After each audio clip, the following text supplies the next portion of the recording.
Hallelujah. आज हम परमेश्वर के वचन को सुनेंगे और मैं बात करूंगा fasting and prayer can defeat the devil enemy. Hallelujah. उपवास और प्रार्थना शैतान को या आपके हमारे शत्रु को हरा सकती है। आमीन। हालेलुया। कैसे? उपवास और प्रार्थना से। हम वचन को पढ़ेंगे और आगे बढ़ेंगे। नीति वचन अध्याय 24 उसका वचन 16। हालेलुया।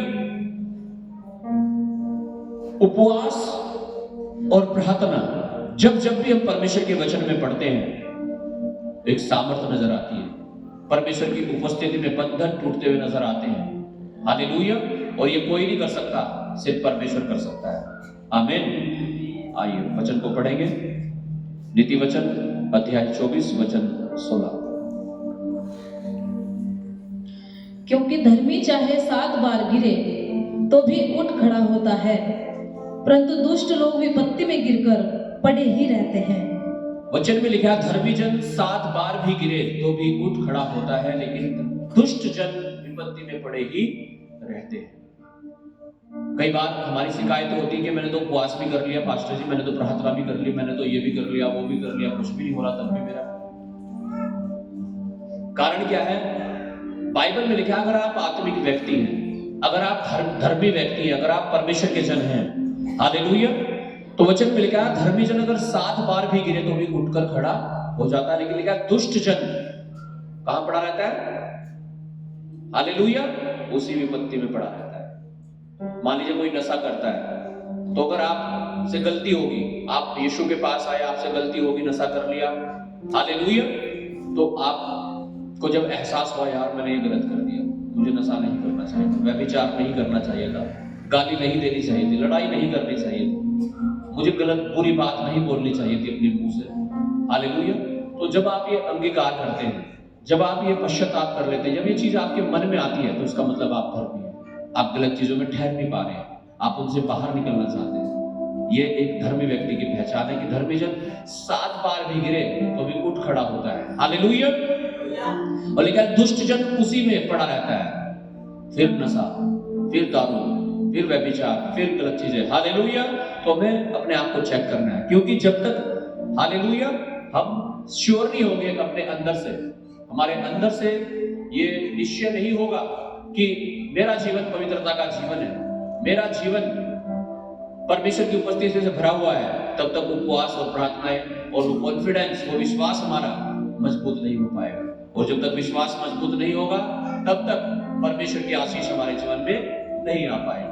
अगर आप आशीषित होना चाहते हैं तो हमारे अंदर एक क्रेज होना चाहिए, आत्मविश्वास होना चाहिए, हालेलुया, कि जो उपवास में कर रहा हूं, जो प्रार्थनाएं में कर रहा हूं, परमेश्वर उन्हें ग्रहण करके मुझे आशीष देगा। आमीन। हालेलुया। इसलिए धर्मी जन लिखा 7 बार गिरे तो भी उठ खड़ा होगा, लेकिन दुष्ट जन उसी विपत्ति में पड़ा हुआ नष्ट हो जाएगा। नीति वचन अध्याय 3 उसका 3 और 4 वचन हम पढ़ेंगे कि किस प्रकार से जब हम परमेश्वर के वचनों पर चलते हैं तो कैसे हम परमेश्वर और मनुष्य दोनों का अनुग्रह पा सकते हैं। हालेलुया। अध्याय 3 पद 3 और 4। कृपा और सच्चाई तुझसे अलग न होने पाए, वरन उनको अपने गले का हार बनाना और अपनी हृदय रूपी पटियां पर लिखना, तो तू परमेश्वर और मनुष्य दोनों का अनुग्रह पाएगा, तू अति बुद्धिमान होगा। हालेलुया। लिखा है परमेश्वर के वचन को कहां लिखना है? अपनी हृदय रूपी पट्टी पर लिखना है। कई बार लोग तकिए के नीचे अपनी बाइबल को रखते हैं कि गलत सपने नहीं आएंगे, गलत चीजें नहीं होंगी। हालेलुया। बाइबल में लिखा है हमें वचन को कहां रखना है? अपने दिल में। दाऊद कहता है मैंने परमेश्वर तेरे वचन को अपने हृदय में रख छोड़ा है कि तेरे विरुद्ध पाप न करूं। जब वचन दिल से बाहर निकल जाता है तब हम गलतियों में चले जाते हैं। हालेलुया। बिल्कुल उस प्रकार है कि जैसे जहां लाइट चल रही है और वहां लाइट बंद कर दे तो अंधेरा हो जाता है। हालेलुया। इसलिए हमें वचन को बाहर नहीं रखना है, अपने अंदर रखना है। वो कहता है जब तुम परमेश्वर के वचन को अपनी हृदय रूपी पट्टियों पर लिख लोगे और जब तुम्हारे जीवन में परमेश्वर का भय होगा और तुम परमेश्वर के वचन के अनुसार चलोगे, सत्य तुम्हारे जीवन में होगा, सच्चाई तुम्हारे जीवन में होगी, तो लिखा तुम परमेश्वर और मनुष्य दोनों का अनुग्रह पाओगे। आमीन, हालेलुया, हालेलुया। अगर आप परमेश्वर का और मनुष्य का दोनों का अनुग्रह पाना चाहते हैं तो आपके हृदय में परमेश्वर का वचन होना चाहिए, आपके जीवन में सच्चाई होनी चाहिए, तो ये सारी चीजें आपको मिलेंगी और यीशु के नाम से मिलेंगी। आमीन। आज हम एक ऐसी कहानी को पढ़ेंगे बाइबल की, हालेलुया, जो हकीकत में परमेश्वर ने किस प्रकार से अपना अनुग्रह दिया और मनुष्य का अनुग्रह भी दिलाया। हालेलुया। रानी एस्थर के जीवन से जब हम पढ़ते हैं, हालेलुया, हम देखते हैं रानी एस्थर के जीवन में ये एक ऐसी कहानी है जिसमें हम देखते हैं कि सब कुछ उनके विरुद्ध जा रहा था, सब कुछ परमेश्वर के लोगों के खिलाफ जा रही थी, सारी चीजें, सब कुछ, हालेलुया। लेकिन जब उन्होंने उपवास और प्रार्थना किया, जब वो परमेश्वर के चरणों में आ गए, तो वो चीजें जो उनकी बुराई के लिए हो रही थी, वो उन्हें परमेश्वर ने उस बुराई को भलाई में बदल दिया। आमीन, हालेलुया, हालेलुया। जो चीजें उनके लिए रोस्ट हो चुकी थी, बिल्कुल सबसे खराब हो चुकी थी, भयानक हो चुकी थी, परमेश्वर ने उन्हें उनके भलाई में बदल दिया। परमेश्वर सामर्थ रखता है आपको बचाने की, आपको ऊंचा करने की, आपको छुड़ाने की। हालेलुया। अगर आप परमेश्वर के पास आने का निर्णय लें, हालेलुया, हालेलुया।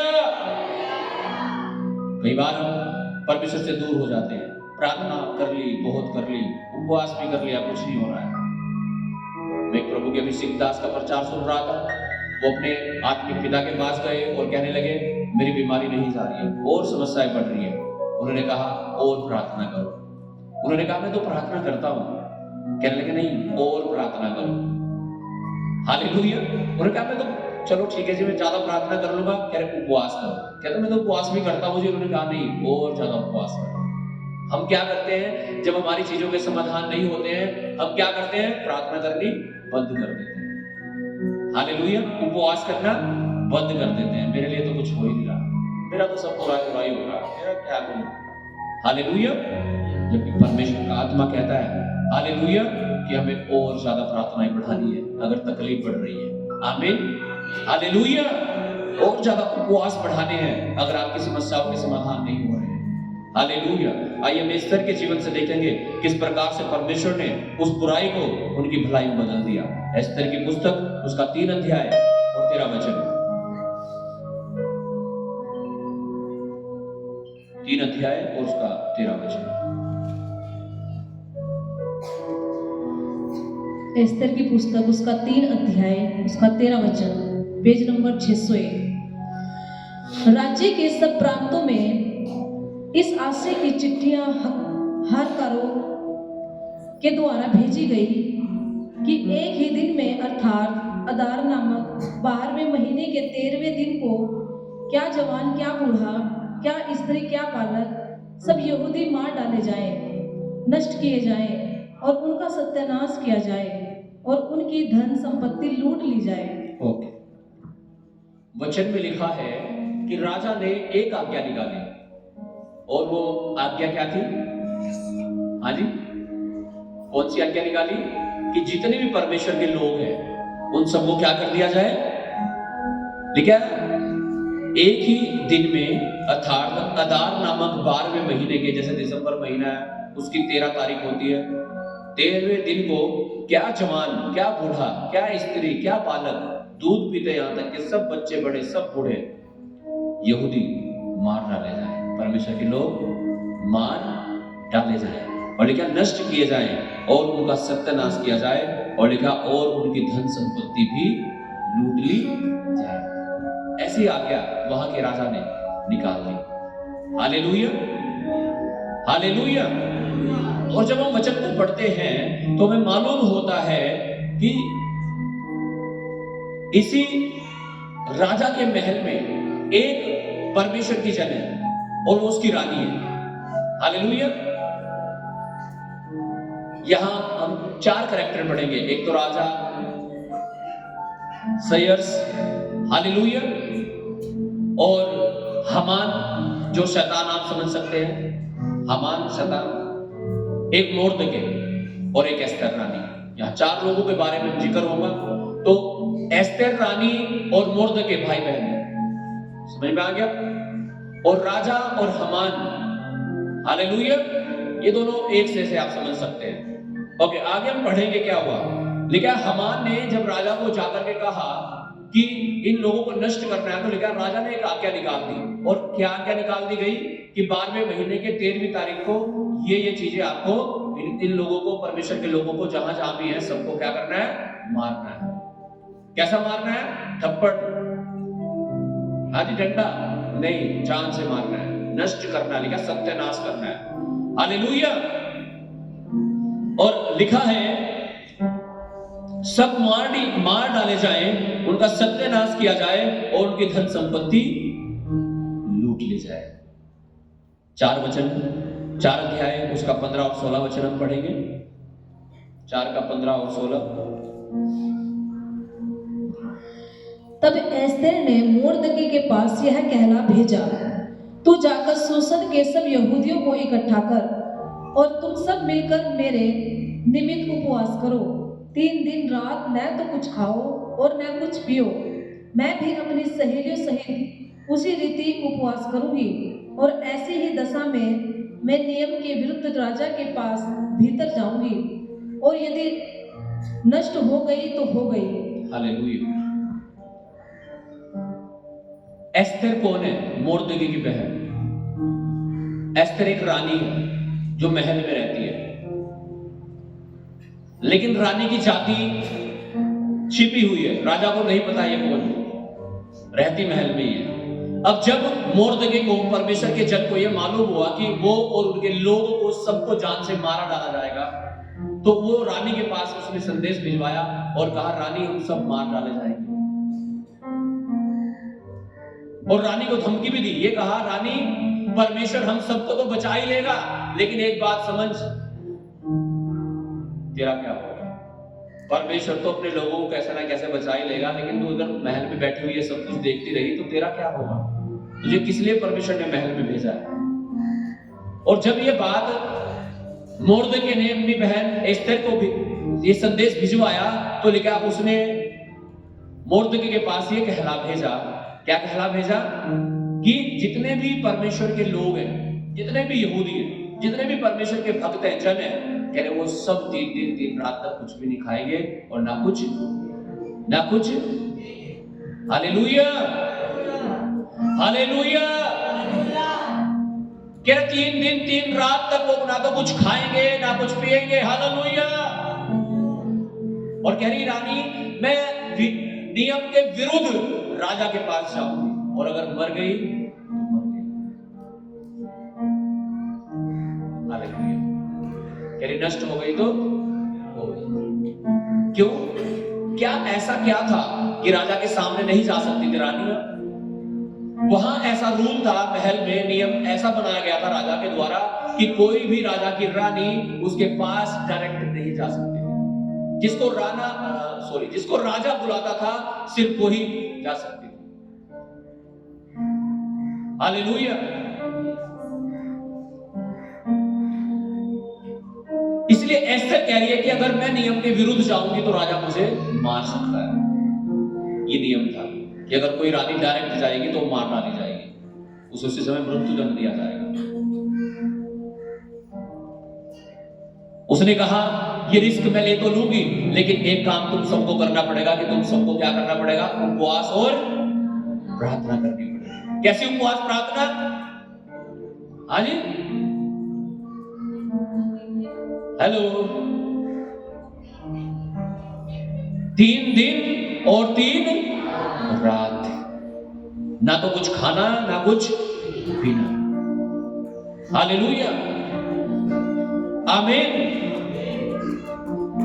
और लिखा है जब सारे लोगों के बीच में परमेश्वर के प्रचार किया गया और ये उपवास और प्रार्थना लोग करने लगे, हालेलुया, तो रानी कहां गई? राजा के सामने गई। हम पढ़ेंगे वचन को, 5 अध्याय उसका 1 से 3 तक पढ़िए। तीसरे दिन एस्तेर अपने राजकीय वस्त्र पहनकर राजभवन के भीतरी आंगन में जाकर राजभवन के सामने खड़ी हो गई। राजा राजभवन में राजगद्दी पर भवन के द्वार के सामने विराजमान था।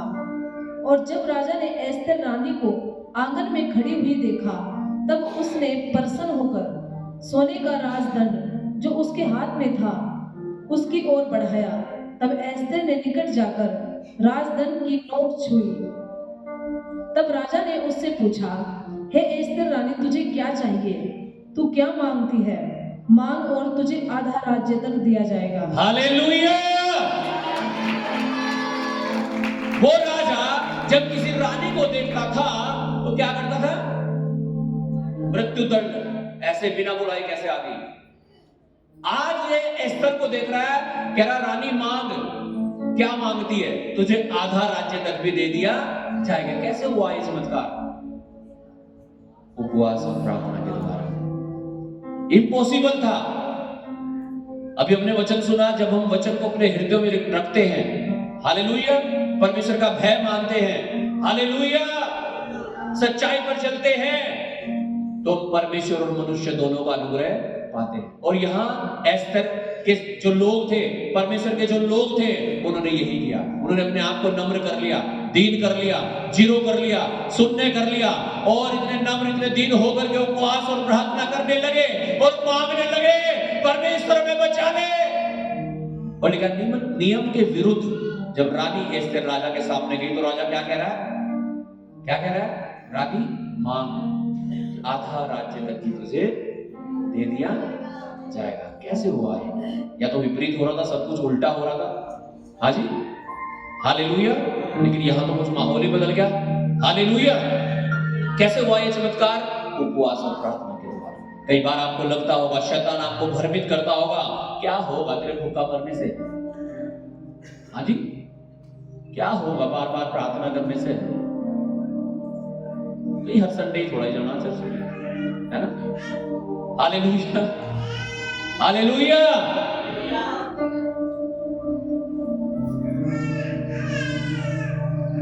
क्या जब लोगों ने 3 रात तक ना तो कुछ खाया ना कुछ पिया और प्रार्थना ही करते रहे, तो परमेश्वर ने उनका साथ नहीं छोड़ा।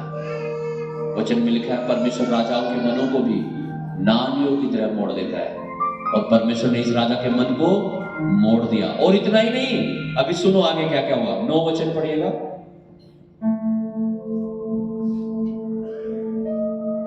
उस दिन हामान आनंदित और मन में प्रसन्न होकर बाहर गया, परंतु जब उसने मोर्दके को राजभवन के फाटक में देखा कि वह उसके सामने न तो खड़ा हुआ और न हटा, तब वह मोर्दके के विरुद्ध क्रोध से भर गया। तो भी वह अपने को रोककर अपने घर गया। और हालेलुया। जब हम नीचे कहानी पढ़ते हैं तो राजा को रानी कहती है, मुझे आपका राज्य तो चाहिए नहीं राजा जी, लेकिन हाँ मैं एक भोज रख रही हूँ, एक पार्टी दे रही हूँ अपने महल में, अपने आंगन में, तो आपको वहां आना है मेरी पार्टी में और भोजन करना है, और इस हामान को भी लेके आना। हामान कौन है? विरोधी है, जो मारना चाह रहा है परमेश्वर के लोगों को। जब वो हामान ने सुना कि पार्टी में बुलाया, रानी ने राजा के साथ आया, उसे लगा बहुत अच्छा होगा तेरा तो। और जब वो खुश होकर, आनंदित होकर, मन में प्रसन्न होकर बाहर गया, परंतु बाहर जब उसने मोर्दके को देखा, रानी के भाई को देखा, तो राजभवन के फाटक में देखा और वह उसके सामने न तो खड़ा हुआ, नानी नाम से, क्योंकि हामान कौन है? राजा का राइट हैंड है, राजा ही समझ लीजिए साहब, छोटा है ना। हालेलुया। तो लिखा वो मोर्दके ना तो उसके सामने खड़ा हुआ और ना ही हटा, और वह मोर्दके के विरुद्ध।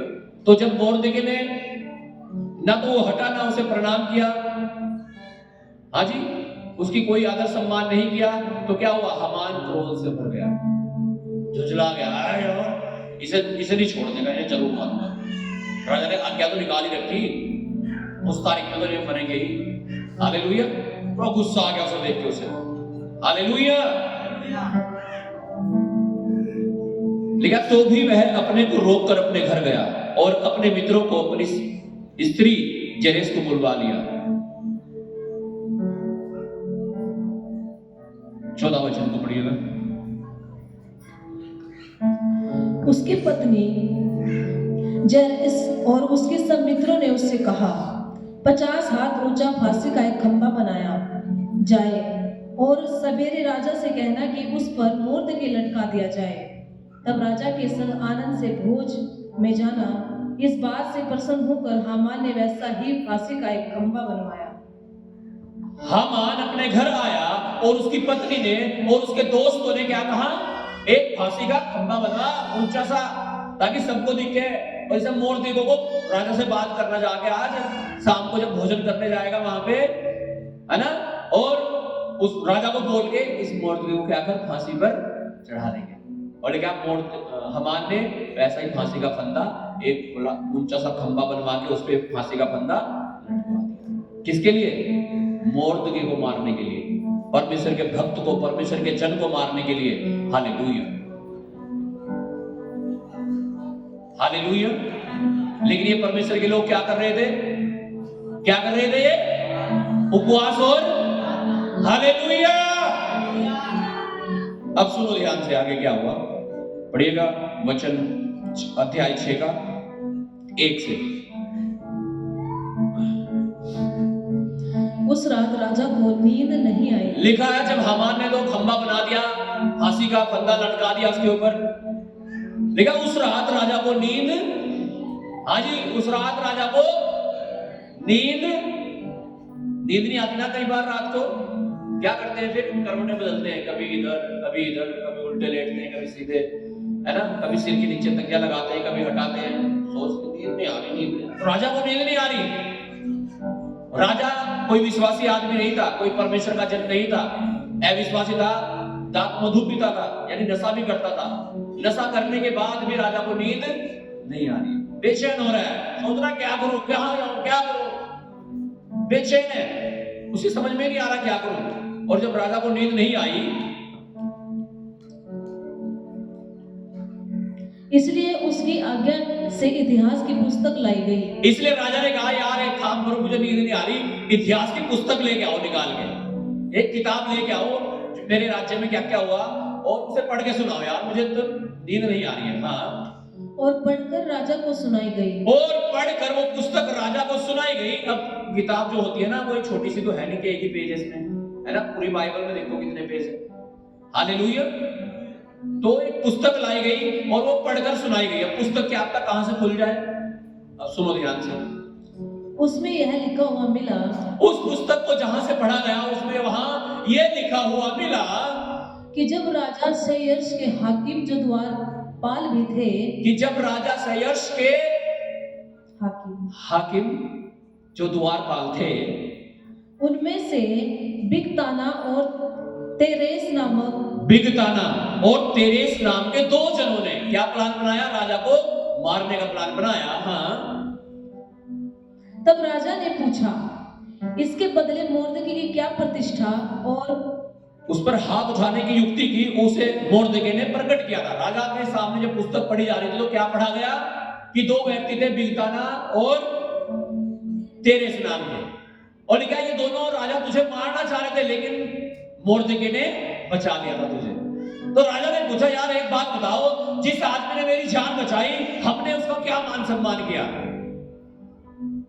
जब आप उपवास और प्रार्थना करते हैं, जब आप परमेश्वर के चरणों में घुटने टेक देते हैं, हालेलुया, तो किताब भी वहीं से खुलती है जहां से खुलती है, यीशु के नाम से।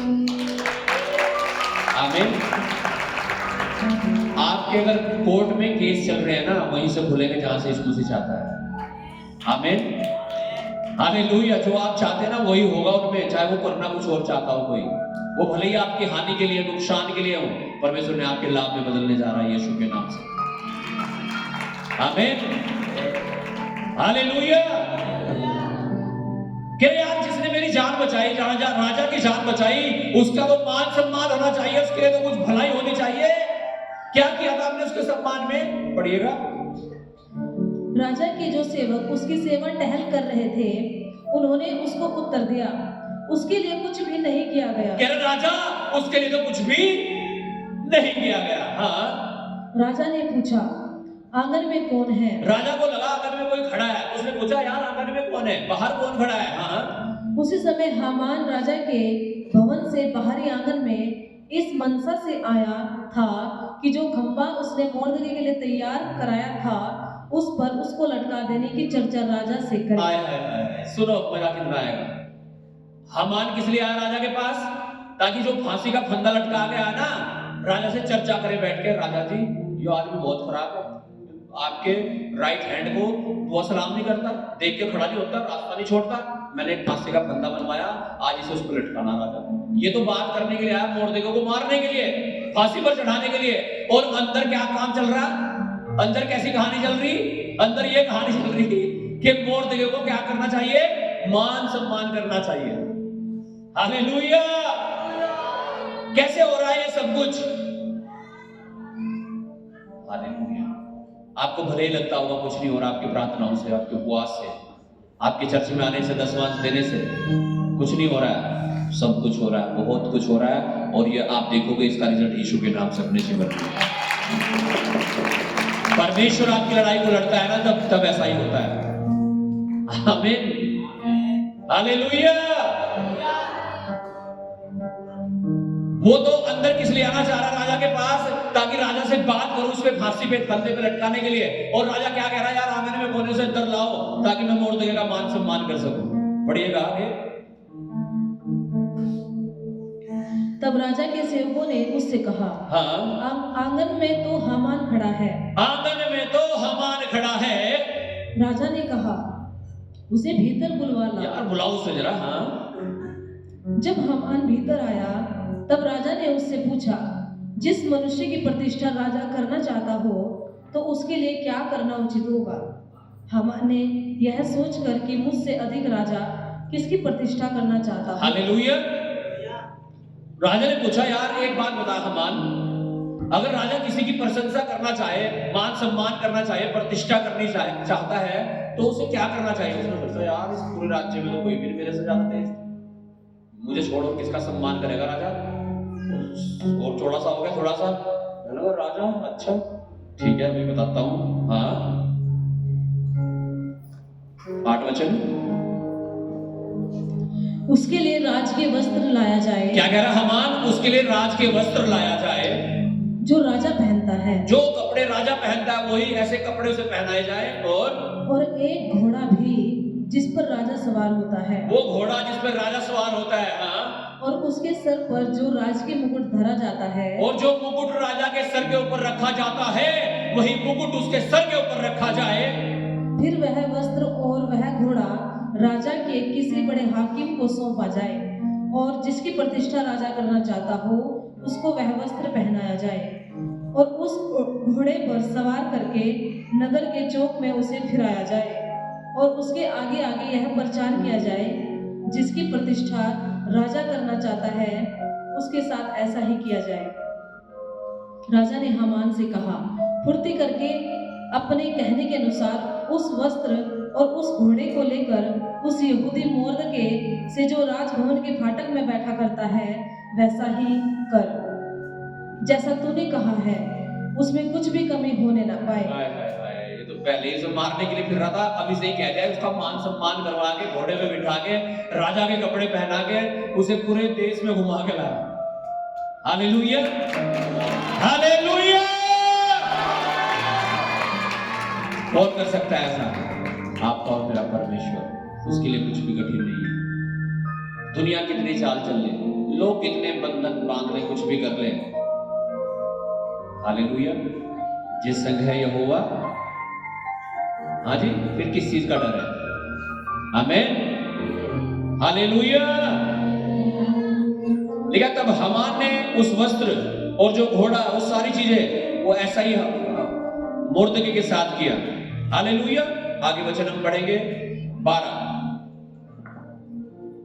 तब मोर्देको जो राजभवन के फाटक में लौट गया, परंतु हामान शोक करता हुआ और सिर ढांपे हुए झट अपने घर को गया। हाँ, इसकी तो बिल्कुल उतर गई भाई, खत्म हो गई इसकी तो कहानी। ये है जो लोग परमेश्वर के लोगों की खिलाफत करते हैं, जो लोग परमेश्वर के लोगों के खिलाफ आंख उठाते हैं। हालेलुया। बाइबल में लिखा तो यहोवा से टकराएगा वो चकनाचूर हो जाएगा। वो चाहे आपके कर्जे हो, चाहे वो आपकी तकलीफें हो, बीमारियां हो, रिपोर्ट्स हो, अबनॉर्मलिटीज हो, कुछ भी हो। हालेलुया। जो भी चीजें आपको परमेश्वर के जन को, परमेश्वर के लोगों को तंग करती हैं, उनकी खिलाफत करती हैं, वो परमेश्वर ठहरने नहीं देता। उन्हें परमेश्वर उजाड़ देता है, उन्हें परमेश्वर खत्म कर देता है, उन्हें परमेश्वर नष्ट कर देता है। हालेलुया। ऐसा हम यहाँ इस वचन में पढ़ रहे हैं। हालेलुया। और परमेश्वर ऐसा आपकी जिंदगी में करेगा जब आप अपने आप को परमेश्वर की उपस्थिति में नम्र और दीन करेंगे, जब आप प्रार्थना करेंगे, जब आप उपवास करेंगे, जब आप परमेश्वर को अपने जीवन में पुकारेंगे। अगला वचन हम पढ़ेंगे 7 अध्याय उसका 6 से 8 तक।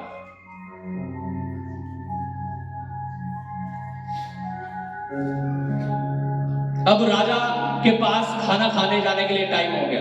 राजा रानी ने एक दिन खाना खिलाया, कहा अगले दिन फिर आना। अगले दिन फिर आए, हालेलुया। तो हामान तो बेचारा पहले ही फिनिश हुआ पड़ा है ना। Hallelujah, hallelujah.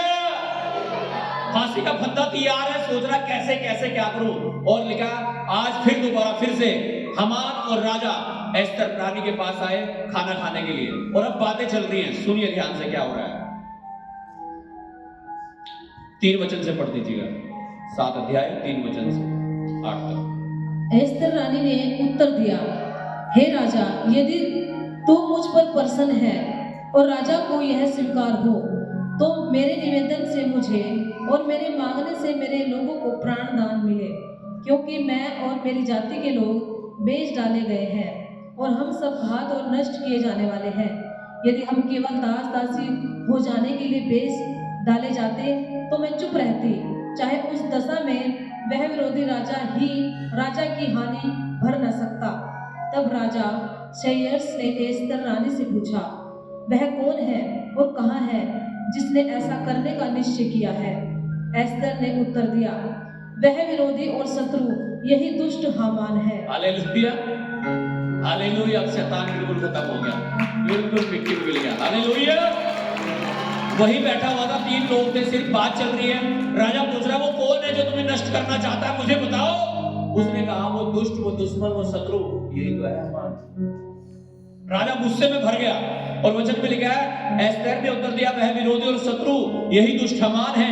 तब हामान राजा रानी के सामने भयभीत हो गया और लिखा, राजा क्रोध से भरकर दाख मधु पीने से उठकर राजभवन की बारी में निकल गया अपना गुस्सा कम करने के लिए।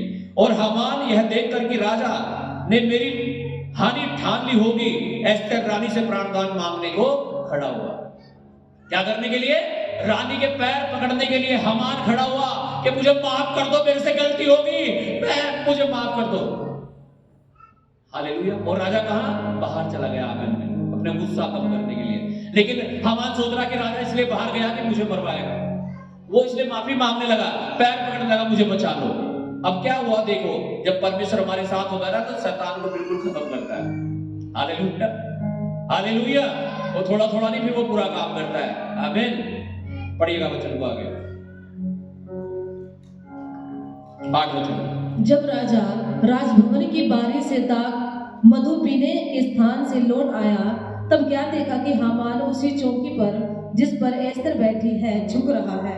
और राजा ने कहा, क्या यह घर ही में मेरे सामने ही रानी से बरबस करना चाहता है? हालेलुया। राजा ने सोचा ये मेरी रानी को मार रहा है, नुकसान पहुंचा रहा है, जबरदस्ती कर रहा है उसके साथ। और इसलिए राजा ने को गुस्सा और ज्यादा आ गया और कहने लगे, क्या मेरे घर में ही मेरी आंखों के सामने मेरी रानी से बरबस करेगा, जबरदस्ती करेगा? वो माफी मांग रहा था, जबकि उसे राजा को लेकिन ऐसा लगा। Hallelujah, hallelujah. राजा के मुंह से यह वचन निकला ही था कि सेवकों ने हामान का मुंह ढांक दिया। और तब राजा के सामने उपस्थित रहने वाले खोजों में से हरमोना नामक एक ने राजा से कहा, हामान के यहाँ 50 हाथ ऊंचा एक फांसी का खंबा है जो उसने मोड़ने के लिए बनवाया है, जिसने राजा के भले की बात कही थी। राजा ने कहा, उसको हामान को उसी पर लटका दो।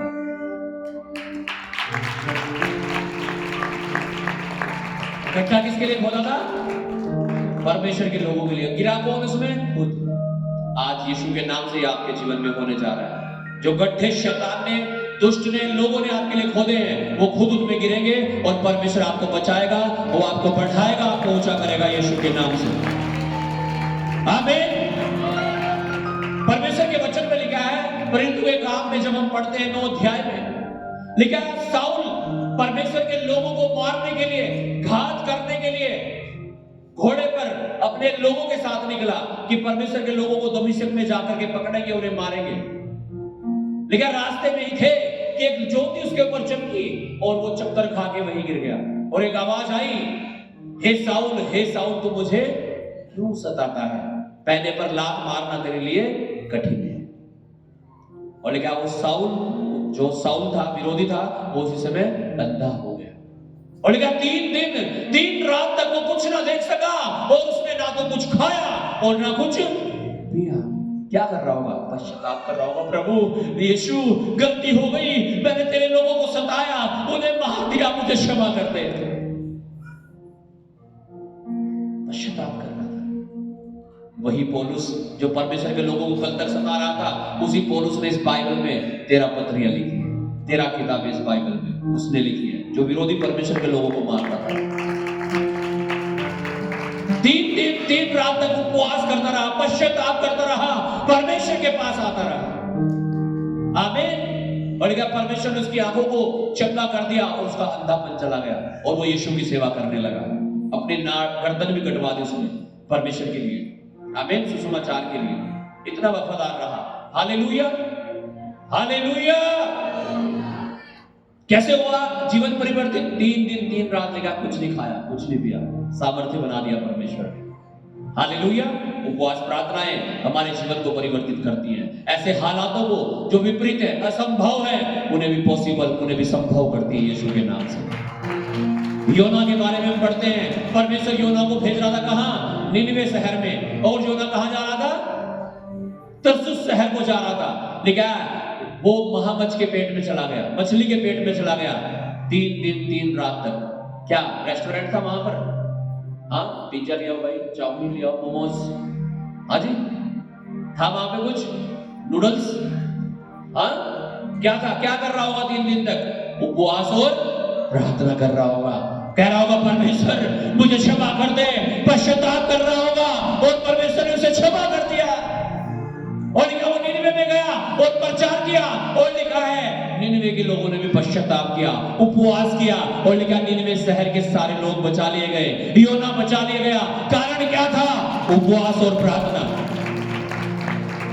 जब आप उपवास और प्रार्थना करोगे आप बचा लिए जाओगे, आपका घराना बचा लिया जाएगा, आपके मैं कह रहा हूं सारी चीजें बचा ली जाएंगी यीशु के नाम से।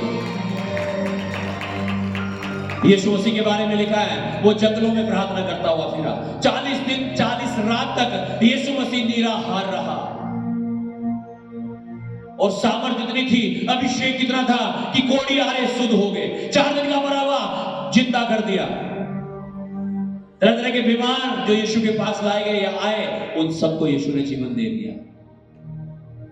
जब उपवास और प्रार्थनाएं होती हैं तब आशीषें बरकतें डबल होती हैं, 100 फोल्ड में होती है, 100 गुना होती है यीशु के नाम से। आमीन, हालेलुया। आज मैं आपको कहना चाहता हूं बेस्ट इज कमिंग नेक्स्ट। मैं कह रहा हूं उत्तम और उत्तम आने जा रहा, आने वाले दिनों में यीशु के नाम से आपके लिए। जब आप उपवास करेंगे, प्रार्थना करेंगे, आप आशीषों को देखोगे, उत्तम आशीषों को देखोगे, ठहरने वाली आशीषों को देखोगे यीशु के नाम से।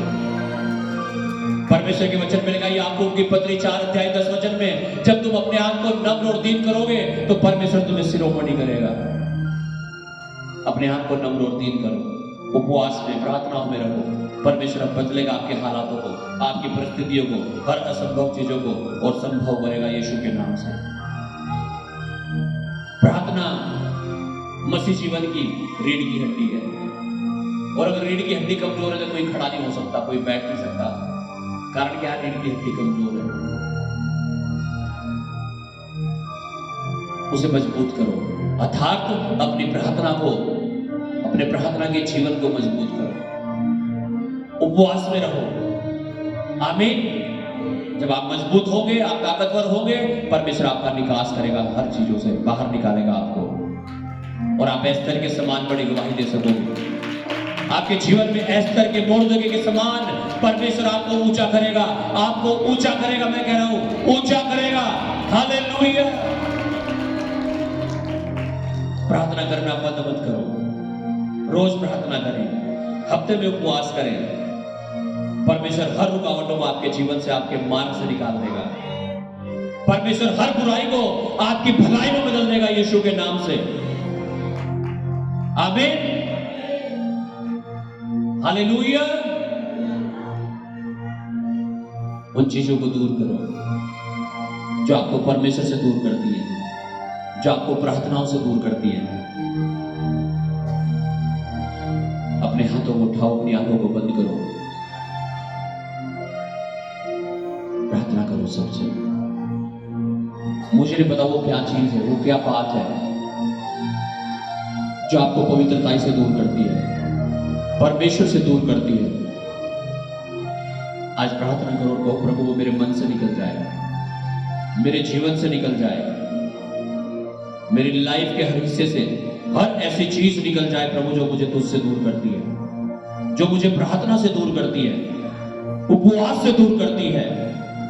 यीशु के नाम से निकालो और बोलो उखड़ जाए, निकल जाए, आउट, फायर। निकालो और कमांड करो और बोलो निकल जाए, निकल जाए, निकल जाए। निकालो निकालो निकालो, बोलो निकल जाए, निकल जाए, निकल जाए, निकल जाए, निकल जाए। निकलेंगी, यीशु के नाम से निकलेंगी। और राबा लेला मारा लाबाशा, ओ राबा बाबा लेला मारा लाबाशे। यीशु मसीह निकाल रहा है आपको हर परिस्थितियों से, हर विपरीत चीजों से, हर ऐसे हालातों से जहां आपको लगता है ये असंभव है, ये नहीं हो सकता, मेरा पति नशा नहीं छोड़ सकता, ये व्यभिचार से मैं बाहर नहीं आ सकता, ये कर्जे खत्म नहीं होंगे, ये बीमारी चंगी नहीं होगी। परमेश्वर आपको बाहर निकालने की सामर्थ्य रखता है। हर असंभव चीजों को परमेश्वर संभव करने की सामर्थ्य रखता है और वो आपको निकालेगा। आप उपवास करो, प्रार्थना करो, मांगो, अपने मुंह को खोलो। परमेश्वर कहता है मैं इसे भर दूंगा। यीशु